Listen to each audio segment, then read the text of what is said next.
जय हिंद दोस्तों, कैसे हैं आप सभी। आशा करता हूं बहुत ही अच्छे होंगे। आज हम करने वाले हैं रेलवे ग्रुप डी 2025 के 8 दिसंबर फर्स्ट शिफ्ट का पूरा एनालिसिस। दोस्तों, जिन भी साथियों का पेपर आज था, उन्होंने जो 100% रियल क्वेश्चन हमें भेजे हैं, उनका सटीक उत्तर और एक्स्ट्रा फैक्ट्स के साथ डिस्कशन करेंगे। अगर आपका पेपर आने वाली शिफ्ट्स में है तो यह वीडियो आपके लिए रामबाण साबित होगी, क्योंकि रेलवे में प्रश्न और टॉपिक्स रिपीट हो रहे हैं। तो चलिए बिना समय गंवाए शुरू करते हैं। आज का पहला क्वेश्चन देखते हैं क्या पूछा है आपसे। पहला क्वेश्चन जो आपसे पूछा था वह पूछा था 22 मार्च 2025 को बिहार ने अपना कौन सा स्थापना दिवस मनाया। आपसे पूछा था कि 22 मार्च 2025 को बिहार ने अपना कौन सा स्थापना दिवस मनाया। बताइए राइट आंसर क्या हो जाएगा। राइट आंसर जो हो जाएगा वो जाएगा ऑप्शन सी, 113वां फाउंडेशन डे मनाया बिहार। 22 मार्च 1912 को बिहार बंगाल प्रेसिडेंसी से अलग हुआ था। इसी दिन 22 मार्च को विश्व जल दिवस भी मनाया जाता है, यह भी ध्यान रखिए। बाकी बात यह हो रही बिहार की, तो बिहार की राजधानी क्या है। बिहार की राजधानी जो है पटना है, और बिहार के हाल ही में जो मुख्यमंत्री बने हैं वो बने हैं आपके नीतीश कुमार। नीतीश कुमार हाल ही में यहाँ के मुख्यमंत्री बने हैं। अब चलते हैं अगले प्रश्न की ओर, देखते हैं अगला प्रश्न क्या पूछा है आपसे। अगला प्रश्न जो पूछा है वह पूछा है आईसीसी अंडर 19 महिला टी20 विश्व कप 2025 का खिताब किसने जीता। आपसे पूछा कि आईसीसी अंडर 19 महिला टी20 विश्व कप 2025 का खिताब किसने जीता। बताइए क्या होगा राइट आंसर, या क्वेश्चन आपसे रिपीट हुआ है। बताइए इसका क्या राइट आंसर हो जाएगा। राइट आंसर हो जाएगा ऑप्शन बी, भारत इस प्रश्न का राइट आंसर हो जाएगा। चलिए इस प्रश्न को डिटेल में पढ़ लेते हैं। भारतीय महिला टीम ने फाइनल में दक्षिण अफ्रीका को 9 विकेट से हराकर लगातार दूसरी बार यह खिताब जीता है। 2023 में इससे पहले शेफाली वर्मा की कप्तानी में इन्होंने यह टूर्नामेंट जीता था। यह टूर्नामेंट जो हुआ था मलेशिया में आयोजित किया गया था। कहां हुआ था, तो यह टूर्नामेंट जो है मलेशिया में आयोजित किया गया था। प्लेयर ऑफ द टूर्नामेंट कौन बनी, तो प्लेयर ऑफ द टूर्नामेंट जो बनी थी गोंगडी तिस्रा बनी थी। Gongadi Trisha player of the tournament बनी थी। अब चलिए महत्वपूर्ण तथ्य बताते हैं जो आपके आने वाले एग्जाम के लिए महत्वपूर्ण है। कॉपी पेन उठाकर नोट कर लीजिए। विजेता उप विजेता कौन थी, तो विजेता था भारत। उप विजेता कौन था, या भी एग्जाम में क्वेश्चन बन सकता, तो उप विजेता था दक्षिण अफ्रीका। भारतीय कप्तान कौन थी, तो भारतीय कप्तान थी निक्की प्रसाद। निक्की प्रसाद भारतीय कप्तान थी। चलिए अब आईसीसी अंडर 19 महिला टी20 विश्व कप से कुछ महत्वपूर्ण प्रश्न देख लेते हैं जो आपके एग्जाम में आपसे पूछ सकते हैं। एक क्वेश्चन पूछ सकता है आपसे कि आईसीसी अंडर 19 महिला टी20 विश्व कप 2025 खिताब किसने जीता, तो भारत जीता। उपविजेता कौन रहा, तो उपविजेता जो रहा दक्षिण अफ्रीका रहा। आईसीसी अंडर 19 महिला टी20 विश्व कप 2025 का फाइनल मैच कहां खेला गया, तो फाइनल मैच जो खेला गया था वह मलेशिया में खेला गया था। आईसीसी अंडर 19 महिला टी20 विश्व कप 2025 का फाइनल किन दो टीमों के बीच हुआ था, तो सभी हम लोग जानते हैं भारत बनाम दक्षिण अफ्रीका के बीच हुआ था। भारत ने फाइनल मुकाबले में दक्षिण अफ्रीका को कितने विकेट से हराया, तो 9 विकेट से हराया। आईसीसी अंडर 19 महिला टी20 विश्व कप 2025 की मेजबान देश कौन रहा, तो मलेशिया देश रहा। मलेशिया देश मेजबान देश रहा है। आईसीसी अंडर 19 महिला टी20 विश्व कप 2025 की सर्वश्रेष्ठ खिलाड़ी कौन बनी, तो गोंगती तिशा बनी। गोंगती तिशा इस प्रश्न का राइट आंसर हो जाएगा। आईसीसी अंडर 19 महिला टी20 विश्व कप 2025 में कुल कितने टीमों ने भाग ली थी, तो कुल 16 टीमों ने भाग ली थी। आईसीसी अंडर 19 महिला टी20 विश्व कप 2025 का कौन सा संस्करण था, तो यह जो संस्करण था यह दूसरा संस्करण था। पहला संस्करण हुआ था 2023 में, तब भारत ने जीता था। 2023 में पहला संस्करण हुआ था। दोनों संस्करण भारत ने जीते हैं, यह भी ध्यान रखिएगा। अब चलते हैं अगले प्रश्न की ओर, देखते हैं अगला प्रश्न क्या पूछा है आपसे। अगला प्रश्न जो पूछा है वह पूछा है भारत और इंडोनेशिया के बीच समुद्र शक्ति 2025 का अभ्यास कहां आयोजित किया गया, यह आपसे पूछा। चलिए बताइए राइट आंसर क्या हो जाएगा। राइट आंसर जो हो जाएगा वो जाएगा ऑप्शन बी, विशाखापत्तनम इस प्रश्न का राइट आंसर हो जाएगा। ऑप्शन बी इस प्रश्न का राइट आंसर है। यह अभ्यास का 5वां संस्करण था। कौन सा संस्करण था, तो यह जो था यह 5वां संस्करण था अभ्यास का। समुद्र शक्ति 2025 भारत और इंडोनेशिया के बीच द्विपक्षीय नौसैनिक अभ्यास है। कौन सा, द्विपक्षीय नौसैनिक अभ्यास है। वर्ष 2025 में यह अभ्यास विशाखापत्तनम आंध्र प्रदेश में आयोजित किया गया। इसका उद्देश्य समुद्री सुरक्षा, आपसी समन्वय और संयुक्त संचालन क्षमता को मजबूत करना है। अब चलते हैं अगले प्रश्न की ओर, देखते हैं अगला प्रश्न क्या पूछा है आपसे। अगला प्रश्न जो पूछा था आज के सेटों में वह पूछा था जनवरी 2025 में अमित शाह ने पेड़ला संकुल और स्पोर्ट्स कॉम्प्लेक्स का उद्घाटन गुजरात के किस शहर में किया है। बताइए राइट आंसर क्या होगा इसका। तो राइट आंसर जो हो जाएगा वो जाएगा ऑप्शन बी, वडनगर इस प्रश्न का राइट आंसर हो जाएगा। चलिए डिटेल में पढ़ लेते हैं इस प्रश्न को।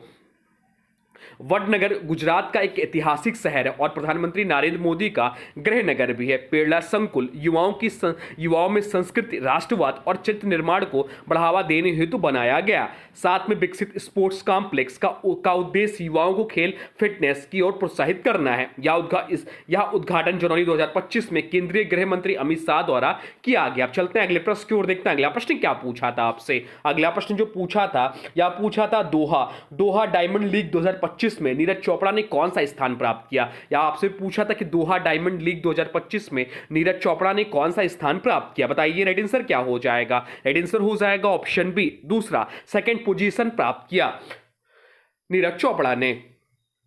नीरज चोपड़ा भारत के स्टार भाला फेंक जेवलिन थ्रो एथलीट हैं।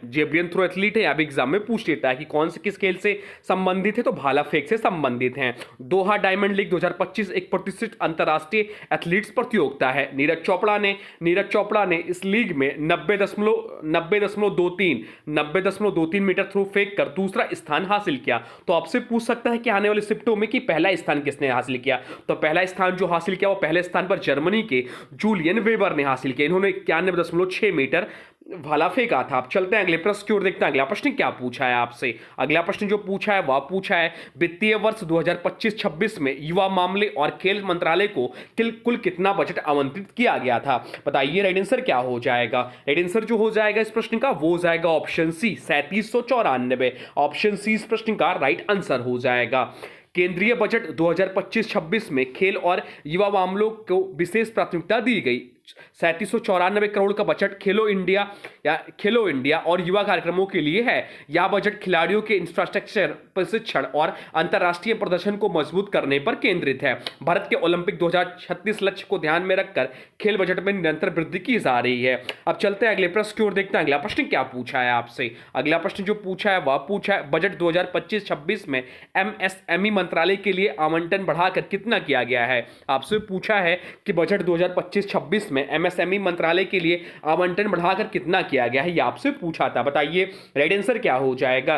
राइट आंसर हो जाएगा ऑप्शन सी, 23,168 करोड़ किया गया है। ऑप्शन सी इस प्रश्न का राइट आंसर हो जाएगा।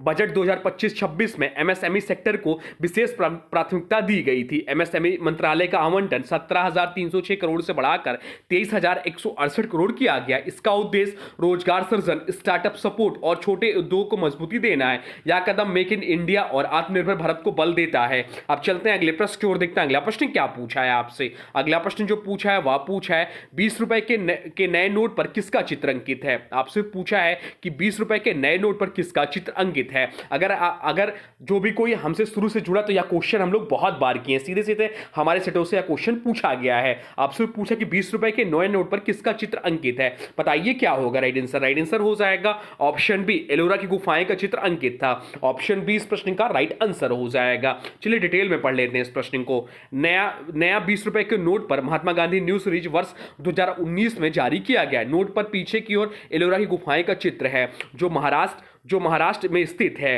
येलोरा की गुफाएं यूनेस्को विश्व धरोहर स्थल है। यह नोट भारतीय सांस्कृतिक विरासत को दर्शाता है। चलिए अन्य विकल्पों को देख लेते हैं, यह भी एग्जाम के दृष्टि से महत्वपूर्ण है। या आने वाले शिफ्टों में आपसे यहां से क्वेश्चन बन सकता है। सांची का स्तूप किस नोट पर चित्र अंकित है। तो सांची का स्तूप जो है 200 रुपए के नोट से संबंधित है। या हम्पी का चित्र जो 50 रुपए के नोट पर है। और लाल किला जो है यह 500 रुपए के नोट पर इसका चित्र अंकित है। तो ये 3 पॉइंट भी ध्यान रखिएगा। अब आपसे पूछ रहे हैं कि 10 रुपए के नोट पर किसका चित्र अंकित है। आप लोग कमेंट बॉक्स में बताइए। अब चलते हैं अगले प्रश्न की ओर, देखते हैं अगला प्रश्न क्या पूछा है आपसे। अगला प्रश्न जो पूछा है वह पूछा है E0 को पायलट प्रोजेक्ट के रूप में 2025 में कहां से लॉन्च किया गया। चलिए बताइए राइट आंसर क्या हो जाएगा। राइट आंसर जो इस प्रश्न का था वो था ऑप्शन सी, नई दिल्ली इस प्रश्न का राइट आंसर था। ऑप्शन सी इस प्रश्न का राइट आंसर था जो आपसे पूछा गया था। यह गृह मंत्रालय की पहल है जो साइबर अपराध रोकने के लिए शुरू की गई है। इसका उद्देश्य वित्तीय धोखाधड़ी की शिकायतों पर तुरंत कार्रवाई करना है। अब चलते हैं अगले प्रश्न की ओर, देखते हैं अगला प्रश्न क्या पूछा है आपसे। अगला प्रश्न जो पूछा था वह पूछा था संयुक्त राष्ट्र महासभा के 80वें सत्र की अध्यक्षता किसने की।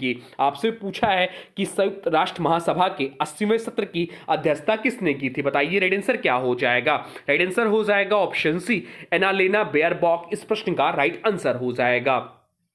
यूएनजीए का 80वां सत्र 2025-26 में जर्मनी के विदेश मंत्री एलेना बेयरबॉक की अध्यक्षता में आयोजित हुआ। वह संयुक्त राष्ट्र महासभा की अध्यक्ष बनने वाले जर्मन की पहली महिला हैं।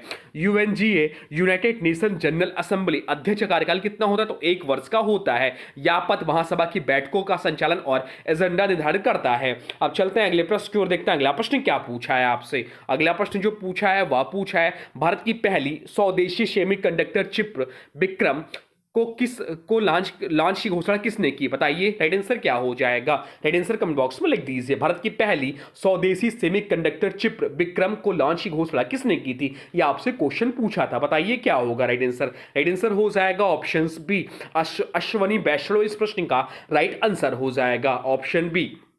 विक्रम चिप भारत की पहली स्वदेशी सेमीकंडक्टर चिप है। इसके लॉन्च की घोषणा केंद्रीय रेल संचार और इलेक्ट्रॉनिक्स एवं आईटी मंत्री अश्विनी वैष्णव ने की। यह पहल भारत को सेमीकंडक्टर निर्माण में आत्मनिर्भर बनाने की दिशा में बड़ा कदम है। यह 32 बिट माइक्रो प्रोसेसर है जिसे इसरो की लैब ने डिजाइन किया है। इसरो से संबंधित ध्यान रखिएगा क्वेश्चन, इसरो का हेडक्वार्टर पूछ लेता है तो इसरो का हेडक्वार्टर बेंगलुरु में है। इसरो का फुल फॉर्म तो ISRO Indian Space Research Organisation है। और इसरो की स्थापना कब हुई थी? तो इसरो की स्थापना हुई थी 1969 में। ये सब पॉइंट ध्यान रखिएगा। अब चलते हैं अगले प्रश्न की ओर, देखते हैं अगला प्रश्न क्या पूछा है आपसे। अगला प्रश्न पूछा श्रेष्ठ योजना किस मंत्रालय से संबंधित है? आपसे पूछा था कि श्रेष्ठ योजना किस मंत्रालय से संबंधित है। बताइए क्या होगा राइट आंसर। राइट आंसर हो जाएगा ऑप्शन बी। ऑप्शन बी इस प्रश्न का राइट आंसर हो जाएगा। सामाजिक न्याय और अधिकारिता मंत्रालय इस प्रश्न का राइट आंसर हो जाएगा। श्रेष्ठ जिसका फुल फॉर्म है scheme for residential education for student in high school in targeted areas. योजना का उद्देश्य एससी वर्ग के छात्रों को गुणवत्तापूर्ण शिक्षा देना है। यह योजना विशेष रूप से पिछड़े लक्षित क्षेत्रों के छात्रों के लिए है। इसके अंतर्गत आवासीय विद्यालयों में प्रवेश की सुविधा दी जाती है। योजना का संचालन सामाजिक न्याय और अधिकारिता मंत्रालय द्वारा किया जाता है। अब चलते हैं अगले प्रश्न की ओर, देखते हैं अगला प्रश्न क्या पूछा है आपसे। अगला प्रश्न पूछा है एशियाई एथलेटिक्स चैंपियनशिप 2025 में भारत की किस रिले टीम ने स्वर्ण पदक जीता? बताइए क्या होगा राइट आंसर। राइट आंसर हो जाएगा ऑप्शन डी। ऑप्शन डी इस प्रश्न का राइट आंसर हो जाएगा। बी और सी दोनों ने, ऑप्शन डी इस प्रश्न का राइट आंसर हो जाएगा। बी और सी दोनों ने जीता। भारत ने महिला 4x400 मीटर रिले में शानदार प्रदर्शन कर स्वर्ण पदक जीता। इसके साथ ही मिश्रित 4x400 रिले मिक्स्ड रिले में भी भारत ने गोल्ड मेडल अपने नाम किया। यह प्रदर्शन भारत की 400 मीटर रेल में एशियाई स्तर पर मजबूत पकड़ को दर्शाता है। मिश्रित टीम में जो थी प्रमुख खिलाड़ी वह थी रूपल चौधरी, संतोष कुमार, विशाल, शुभा वेंकटेशन। यहां से भी एग्जाम में क्वेश्चन बन सकता है। अब चलते हैं अगले प्रश्न की ओर, देखते हैं अगला प्रश्न क्या पूछा था आपसे। अगला प्रश्न पूछा था मिस्टी योजना के तहत मैग्रो वनीकरण में कौन सा राज्य शीर्ष पर रहा? आपसे पूछा है कि मिस्टी योजना के तहत मैग्रो वनीकरण में कौन सा राज्य शीर्ष पर रहा? बताइए राइट आंसर क्या हो जाएगा। तो राइट आंसर इस प्रश्न का था वो था ऑप्शन सी, गुजरात इस प्रश्न का राइट आंसर हो जाएगा। मिस्ट्री का फुल फॉर्म क्या हो, या भी आने वाले सेटों में पूछ सकते हैं, तो उसका फुल फॉर्म है mangrove initiative for shorelines habits and tangible incomes. योजना की शुरुआत 2023-24 बजट में की गई थी। इसका उद्देश्य तटीय क्षेत्रों में मैग्रोव वनीकरण बढ़ाना और स्थानीय आजीविका को मजबूत करना है। गुजरात ने सबसे पहले अधिक क्षेत्र में नए मैग्रोव रोपण कर इस योजना में पहला स्थान हासिल किया। गुजरात पहले से ही भारत में सर्वाधिक मैग्रोव क्षेत्र वाला राज्य है। अब चलते हैं अगले प्रश्न की ओर, देखते हैं अगला प्रश्न क्या पूछा है आपसे। अगला प्रश्न जो पूछा है वह पूछा है विकसित भारत 2047 मिशन के तहत कितनी परमाणु ऊर्जा क्षमता प्राप्त करने का लक्ष्य है? बताइए क्या होगा राइट आंसर। राइट आंसर हो जाएगा ऑप्शन सी, 100 गीगावाट इस प्रश्न का राइट आंसर हो जाएगा। विकसित भारत 2047 का विजन भारत को ऊर्जा स्वावलंबनी और कम कार्बन अर्थव्यवस्था बनाना है। इसमें परमाणु ऊर्जा को स्वच्छ और स्थिर स्रोत के रूप में अहम भूमिका दी गई है। 100 गीगावाट परमाणु क्षमता का लक्ष्य दीर्घकालिक ऊर्जा सुरक्षा को मजबूत करेगा। यह लक्ष्य नेट जीरो 2070 प्रतिबद्धता की दिशा में सहायक है। अब चलते हैं अगले प्रश्न की ओर, देखते हैं अगला प्रश्न क्या पूछा है आपसे। अगला प्रश्न पूछा है हाल ही में चर्चित रही वेम्बनाड झील किस राज्य में स्थित है? आपसे पूछा कि हाल ही में चर्चित रही वेम्बनाड झील जो है किस राज्य में स्थित है? बताइए क्या होगा राइट आंसर। राइट आंसर हो जाएगा ऑप्शन सी, केरला इस प्रश्न प्रश्न का राइट आंसर हो जाएगा। ऑप्शन सी इस प्रश्न का राइट आंसर हो जाएगा। चलिए इसको डिटेल में पढ़ लेते हैं। या भारत की सबसे लंबी झील है, या नेहरू ट्रॉफी नौका दौड़ भी होता है। चलिए झीलों से संबंधित महत्वपूर्ण प्रश्न बताते हैं जो आपके एग्जाम में सीधे सीधे पूछता है। आपसे पूछता है कि भारत की सबसे बड़ी मीठे पानी की झील कौन सी। तो भारत की सबसे बड़ी मीठे पानी की झील जो है बुलर झील, जो कि जम्मू कश्मीर में है। भारत की सबसे बड़ी खारे पानी की झील कौन सी। तो भारत की सबसे बड़ी खारे पानी की झील जो है चिल्का झील, जो कि उड़ीसा में है। भारत की सबसे लंबी झील कौन सी। तो अभी हम लोग पढ़े वेम्बनाड झील है, जो कि केरल में है। भारत की सबसे ऊंचाई पर स्थित झील कौन सी। तो तोमोरीरी झील जो है लद्दाख में। चिल्का झील किस राज्य में स्थित है, बहुत ज्यादा क्वेश्चन एग्जाम में पूछता है। तो चिल्का झील जो है यह आपका उड़ीसा राज्य में स्थित। सांभर झील किस राज्य में स्थित है। तो सांभर झील जो है यह आपका राजस्थान राज्य में स्थित है। भारत चीन सीमा पर स्थित प्रसिद्ध झील कौन सी है। तो पेंगोंग त्सो झील है। यह सब पॉइंट ध्यान रखिएगा। अब चलते हैं अगले प्रश्न की ओर, देखते हैं अगला प्रश्न क्या पूछा है आपसे। अगला प्रश्न जो पूछा है वह पूछा है फूल के स्त्रीकेसर का मुख्य कार्य क्या है। आपसे पूछा है कि फूल के स्त्रीकेसर का मुख्य कार्य क्या है, बताइए राइट आंसर क्या हो जाएगा। राइट आंसर हो जाएगा ऑप्शन सी निषेचन और बीज उत्पादन। इस प्रश्न का राइट आंसर हो जाएगा। स्त्रीकेसर जो है फूल का मादा प्रजनन अंग है। मादा प्रजनन अंग होता है। इसमें वर्तिकाग्र, वर्तिका और अंडाशय होते हैं। निषेचन अंडाशय में होता है, जिसके बाद बीज और फल बनते हैं। इसलिए स्त्रीकेसर का मुख्य कार्य प्रजनन से संबंधित होता है। बाकी विकल्पों की बात करें तो परागकण बनना या कार्य पुंकेसर करता है, क्योंकि कीड़ों को आकर्षित करना या कार्य पंखुड़ियां करती हैं। अब चलते हैं अगले प्रश्न की ओर, देखते हैं अगला प्रश्न क्या पूछा है आपसे। अगला प्रश्न जो पूछा है वह पूछा है कार्बन परमाणु किस प्रकार का बंध बनाता है। आपसे पूछा है कि कार्बन परमाणु जो है किस प्रकार का बंध बनाता है, बताइए राइट आंसर क्या हो जाएगा। राइट आंसर हो जाएगा ऑप्शन डी सहसंयोजक बंध। ऑप्शन डी इस प्रश्न का राइट आंसर हो जाएगा। कार्बन के बाहरी कक्षा में 4 इलेक्ट्रॉन होते हैं, इसलिए वह इलेक्ट्रॉन साझा करता है। इलेक्ट्रॉन साझा करने से बनने वाला बंध सहसंयोजक बंध कहलाता है। कार्बन आयनिक बंध नहीं बनाता, क्योंकि 4 इलेक्ट्रॉन खोना या पाना ऊर्जा सापेक्ष महंगा होता है। इसी गुण के कारण कार्बन असंख्य कार्बनिक यौगिक बनाता है। अब चलते हैं अगले प्रश्न की ओर, देखते हैं अगला प्रश्न क्या पूछा है आपसे। अगला प्रश्न जो पूछा है वह पूछा है पेट में प्रोटीन को पचाने वाला एंजाइम कौन सा है। आपसे पूछा था आज के सेटों में कि पेट में प्रोटीन को पचाने वाला एंजाइम कौन सा है, बताइए राइट आंसर क्या हो जाएगा। राइट आंसर हो जाएगा ऑप्शन सी पेप्सिन। इस प्रश्न का राइट आंसर हो जाएगा। यह अमाशय के अम्लीय माध्यम में सक्रिय होता है। ट्रिप्सिन जो है छोटी आंत में कार्य करता है। बाकी विकल्पों की बात करें, यह भी इंपॉर्टेंट है। एमाइलेज, तो एमाइलेज जो है कार्बोहाइड्रेट पचाता है। लाइपेज या वसा पचाने वाला एंजाइम ट्रिप्सिन छोटी आंत में प्रोटीन पचाता है, पेट में नहीं। अब चलते हैं अगले प्रश्न की ओर, देखते हैं अगला प्रश्न क्या पूछा है आपसे। अगला प्रश्न जो पूछा था वह पूछा था कौन सी अधातु धातु की तरह चमकती है। आपसे पूछा था कौन सी अधातु है तो धातु की तरह चमकती है, बताइए क्या होगा राइट आंसर। राइट आंसर हो जाएगा ऑप्शन डी आयोडीन। इस प्रश्न का राइट आंसर हो जाएगा आयोडीन। आयोडीन एक अधातु होते हुए भी धात्विक चमक प्रदर्शित करता है, या ठोस अवस्था में पाया जाता है और बैंगनी काले रंग का होता है। गर्म करने पर आयोडीन सीधे ठोस से गैस में बनता है। इसे ऊर्ध्वपात भी कहते हैं। आप इंपॉर्टेंट प्रश्न हो जाता है आपके आने वाले एग्जाम के दृष्टि से। अब चलते हैं अगले प्रश्न की ओर, देखते हैं अगला प्रश्न क्या पूछा है आपसे। अगला प्रश्न पूछा है मानव मादा में निषेचन मुख्य रूप से कहां होता है। आपसे पूछा कि मानव मादा में निषेचन मुख्य रूप से कहां होता है, आपसे पूछा था, बताइए क्या होगा राइट आंसर। राइट आंसर हो जाएगा ऑप्शन सी फैलोपियन ट्यूब। इस प्रश्न का राइट आंसर हो जाएगा। यहां फैलोपियन ट्यूब इस प्रश्न का राइट आंसर हो जाएगा। यहां अंडाणु और शुक्राणु का मिलन होता है। इसके बाद युग्मजनन गर्भाशय में जाकर स्थापित होता है। अब चलते हैं अगले प्रश्न की ओर, देखते हैं अगला प्रश्न क्या पूछा था आपसे। अगला प्रश्न जो आपसे पूछा था वह पूछा था निकट दृष्टि दोष में व्यक्ति को कैसा दिखाई देता है। आपसे पूछा था कि निकट दृष्टि दोष में व्यक्ति को कैसा दिखाई देता है, बताइए राइट आंसर क्या हो जाएगा। राइट आंसर जो इस प्रश्न का हो जाएगा वो हो जाएगा ऑप्शन बी पास का साफ दूर का धुंधला। ऑप्शन बी इस प्रश्न का राइट आंसर हो जाएगा। निकट दृष्टि दोष को मायोपिया कहते हैं। इस दोष में व्यक्ति पास की वस्तुएं स्पष्ट और दूर की वस्तुएं धुंधली दिखाई देता है। यह समस्या तब होती है जब प्रतिबिंब रेटिना के आगे बनता है। इसे अवतल लेंस द्वारा सुधारा जाता है। अगर यही आपसे पूछ ले कि दूर दृष्टि दोष के निवारण के किस लेंस का प्रयोग करते हैं तो उत्तल लेंस का प्रयोग करते हैं, यह भी ध्यान रखना है। अब चलते हैं अगले प्रश्न की ओर, देखते हैं अगला प्रश्न क्या पूछा है आपसे। अगला प्रश्न पूछा है अनुदैर्घ्य तरंगों के में माध्यम के कण अनुदैर्घ्य तरंगों में माध्यम के कण कैसे कंपन करते हैं, यह आपसे पूछा है, बताइए राइट आंसर क्या हो जाएगा। राइट आंसर हो जाएगा ऑप्शन बी तरंग संचरण के समांतर से। ऑप्शन बी इस प्रश्न का राइट आंसर हो जाएगा।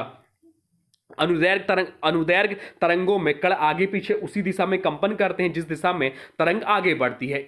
इसमें संपीड़न और विसरण बनते हैं। ध्वनि तरंगे अनुदैर्घ्य तरंगों का प्रमुख उदाहरण है। ये तरंगे ठोस, द्रव और गैस तीनों माध्यमों में चल सकती हैं। अब चलते हैं अगले प्रश्न की ओर, जो कि न्यूमेरिकल आया था। आपसे पूछा था कि यदि बल 150 न्यूटन और क्षेत्रफल 0.25 वर्ग मीटर है तो दाब क्या होगा। यह आपसे पूछा था, दाब आपसे पूछा था। बताइए क्या होगा राइट आंसर बता दीजिए। चलिए इसको सॉल्व कर लेते हैं। दाब का सूत्र हम लोग जानते हैं कि दाब का सूत्र दाब बराबर जो होता है बल बटा क्षेत्रफल होता है। बल बटा क्षेत्रफल होता है। तो यहां पर जो बल दिया हुआ था वो 150 न्यूटन दिया हुआ था और क्षेत्रफल जो दिया हुआ था 0.25 मीटर स्क्वायर था। जब इसको सॉल्व करेंगे 150 को 0.25 से भाग देंगे तो आएगा 600 पास्कल। दाब की एसआई इकाई जो है पास्कल होती है, यह भी ध्यान देना है। तो ऑप्शन कौन सा राइट आंसर हो जाएगा। ऑप्शन 20 प्रश्न का राइट आंसर था। ऑप्शन 20 प्रश्न का राइट आंसर था 600 पास्कल। अब चलते हैं अगले प्रश्न की ओर, देखते हैं अगला प्रश्न क्या पूछा है आपसे। अगला प्रश्न जो पूछा है वह पूछा है आपसे कि बोर का परमाणु मॉडल मुख्य रूप से किस तत्व पर लागू होता है। आपसे पूछा था कि बोर का परमाणु मॉडल मुख्य रूप से किस तत्व पर लागू होता है। बताइए राइट आंसर क्या हो जाएगा। राइट आंसर हो जाएगा ऑप्शन डी, हाइड्रोजन। इस प्रश्न का राइट आंसर हो जाएगा। बोर का परमाणु मॉडल केवल एक इलेक्ट्रॉन वाले परमाणुओं पर सही बैठता है। हाइड्रोजन परमाणु में केवल एक ही इलेक्ट्रॉन होता है, इसलिए यह मॉडल उस पर सफल रहा। इस मॉडल से हाइड्रोजन के स्पेक्ट्रम की सही व्याख्या हुई। बाकी बात करें हाइड्रोजन की, तो हाइड्रोजन आवर्त सारणी का पहला और सबसे हल्का तत्व है। इसकी खोज जो की थी हेनरी कैवेंडिश ने की थी, यह भी ध्यान रखना है। अब चलते हैं अगले प्रश्न की ओर, देखते हैं अगला प्रश्न क्या पूछा है आपसे। अगला प्रश्न पूछा है पौधों में जड़ की वृद्धि को मुख्य रूप से कौन सा हार्मोन नियंत्रित करता है। या रिपीट हुआ है क्वेश्चन। चलिए बताइए राइट आंसर क्या हो जाएगा। पौधों में जड़ की वृद्धि को मुख्य रूप से कौन सा हार्मोन नियंत्रित करता है। बताइए क्या होगा राइट आंसर। राइट आंसर हो जाएगा ऑप्शन ए, ऑक्सिन। इस प्रश्न का राइट आंसर हो जाएगा। ऑक्सिन जड़ों में कोशिका वृद्धि को प्रोत्साहित करता है। कम सांद्रता में ऑक्सिन जड़ विकास को बढ़ाता है। ऑक्सिन पौधों में फोटोसिस और जियोट्रोसिस में भी भूमिका निभाता है। जड़ बनने वाले हार्मोन्स जैसे IBA ऑक्सिन के ही रूप हैं। बाकी विकल्पों की बात तो जिब्रेलिन जो है या मुख्य रूप से तना वृद्धि को बढ़ाता है। साइटोकाइनिन या कोशिका विभाजन और पत्तियों की वृद्धि से जुड़ा है। और एबिसिक एसिड या वृद्धि अवरोधक हार्मोन है। अब चलते हैं अगले प्रश्न की ओर, देखते हैं अगला प्रश्न क्या पूछा है आपसे। अगला प्रश्न जो पूछा है वह पूछा है धारावाही चालक द्वारा निर्मित चुंबकीय क्षेत्र की दिशा ज्ञात करने के लिए किस नियम का उपयोग किया जाता है। बताइए राइट आंसर क्या हो जाएगा। राइट आंसर हो जाएगा ऑप्शन सी, मैक्सवेल का दायां हाथ अंगूठा नियम। इस प्रश्न का राइट आंसर हो जाएगा। इस नियम से धारावाही चालक के चारों ओर बनने वाले चुंबकीय क्षेत्र की दिशा ज्ञात की जाती है। यदि दाएं हाथ का अंगूठा धारा की दिशा में रखे दो मुड़ी हुई अंगुलियां चुंबकीय क्षेत्र की दिशा बताती हैं। यह नियम सीधे लंबे धारावाही चालक पर सबसे अधिक उपयोगी है। बाकी विकल्पों की बात करें तो फ्लेमिंग का बायां हाथ का नियम मोटर में बल की दिशा बताने के लिए है। फ्लेमिंग का दायां हाथ का नियम जनरेटर में उत्पन्न धारा की दिशा के लिए, और लेंस का नियम प्रेरित धारा की दिशा और विरोध सिद्धांत के लिए है। अब चलते हैं अगले प्रश्न की ओर, देखते हैं अगला प्रश्न क्या पूछा है आपसे। अगला प्रश्न जो पूछा है वह पूछा है गर्म चीज को छूने से हम हाथ तुरंत क्यों हटा लेते हैं। आपसे पूछा है कि गर्म चीज को छूने से हम हाथ तुरंत क्यों हटा लेते हैं। बताइए राइट आंसर क्या हो जाएगा। राइट आंसर हो जाएगा ऑप्शन ए, हाथ में उष्मा का उद्दीपन और बहुत अधिक होता है। ऑप्शन ए इस प्रश्न का राइट आंसर हो जाएगा। गर्म वस्तु को छूते ही त्वचा के संवेदी तंत्रिका उत्तेजित हो जाता है। या जो है रिफ्लेक्स एक्शन यानी कि प्रतिवर्ती क्रिया का उदाहरण है जो बिना सोचे तुरंत होता है। यह क्रिया रीढ़ की हड्डी द्वारा नियंत्रित होती है। मस्तिष्क की भूमिका बाद में होती है। उद्देश्य शरीर को नुकसान से बचाना होता है। अब चलते हैं अगले प्रश्न की ओर, देखते हैं अगला प्रश्न क्या पूछा है आपसे। अगला प्रश्न पूछा है बंदूक से गोली चलाने पर पीछे की ओर धक्का लगना किसका उदाहरण है। आपसे पूछा था कि बंदूक से गोली चलाने पर पीछे की ओर धक्का लगना किसका उदाहरण था, या आपसे पूछा था। बताइए क्या होगा राइट आंसर। राइट आंसर हो जाएगा ऑप्शन सी, न्यूटन का तीसरा नियम। इस प्रश्न का राइट आंसर हो जाएगा। न्यूटन का तीसरा नियम कहता है हर क्रिया के बराबर और विपरीत प्रतिक्रिया होती है। गोली आगे की ओर जाती है क्रिया, तो बंदूक पीछे की ओर धक्का खाती है प्रतिक्रिया है। गोली और बंदूक पर लगने वाला बल परिणाम में समान और दिशा में विपरीत होती है। बाकी विकल्पों की बात करें तो पहला नियम जड़त्व से संबंधित है। दूसरा नियम बल, द्रव्यमान और त्वरण से जुड़ा हुआ है। संवेग संरक्षण यही सिद्धांत है, लेकिन प्रश्न रिकॉइल के तत्कालिक कारण पर है जो सीधे तीसरा नियम बताता है। अब चलते हैं अगले प्रश्न की ओर, देखते हैं अगला प्रश्न क्या पूछा है आपसे। अगला प्रश्न जो पूछा है वह पूछा है वीर सावरकर स्टेडियम का उद्घाटन सितंबर 2025 में कहां किया गया। आपसे पूछा कि वीर सावरकर स्टेडियम का उद्घाटन सितंबर 2025 में कहां किया गया। राइट आंसर हो जाएगा ऑप्शन सी, अहमदाबाद में। ऑप्शन सी इस प्रश्न का राइट आंसर हो जाएगा। वीर सावरकर स्टेडियम का उद्घाटन सितंबर 2025 में किया गया। यह स्टेडियम गुजरात के अहमदाबाद में स्थापित किया गया। स्टेडियम का नाम स्वतंत्रता सेनानी विनायक दामोदर सावरकर की स्मृति में रखा गया। इसका उद्देश्य खेल अधोसंरचना को मजबूत करना और युवाओं को खेल में जोड़ना है। तो ये रहे आपके आज के शिफ्ट के आए हुए प्रश्न। अब आज के वीडियो से प्रश्न है, इसका राइट आंसर आप लोग को बताना है। आज के वीडियो से प्रश्न है आईसीसी अंडर 19 महिला टी20 विश्व कप 2025 खिताब किसने जीता। इसका जो भी राइट आंसर हो कमेंट बॉक्स में जरूर बताइए, और इस क्वेश्चन से जुड़े जो भी कुछ जानते हैं वह भी कमेंट बॉक्स में लिख दीजिए। क्वेश्चन बार बार रिपीट हो रहा है, 2-3 सेटों में पूछा जा चुका है, 2-3 सेटों में यह प्रश्न जो है यह पूछा जा चुका है। तो दोस्तों ये थे आज के 8 दिसंबर फर्स्ट शिफ्ट के मेमोरी वेस्ट प्रश्न। अगर आज के पेपर के लेवल की बात करूंगा तो साइंस जो है मॉडरेट थी, लेकिन करंट अफेयर 2025 और बजट से के प्रश्नों ने थोड़ी चुनौती दी। मेरी आपको सलाह है कि जिनका भी पेपर कल या आने वाले दिनों में है तो आवर्स आरडी लाइट और 2025 खेल पुरस्कार जरूर देख कर जाएं। अगर आपको हमारा ये प्रयास और सटीक एनालिसिस पसंद आया हो तो वीडियो को लाइक जरूर करें और अपने उन दोस्तों के साथ शेयर करें जिनका पेपर होने वाला है। और हाँ, पल पल की अपडेट और सही तैयारी के लिए रेलवे एग्जाम टारगेट को अभी सब्सक्राइब करके बेल आइकन दबाना ना भूलें। तो मिलते हैं अगली शिफ्ट के एनालिसिस के साथ, तब तक पढ़ते रहिए, फोड़ते रहिए। धन्यवाद, जय Hind. Thanks for watching railway exam target channel को। जय हिंद, वंदे मातरम।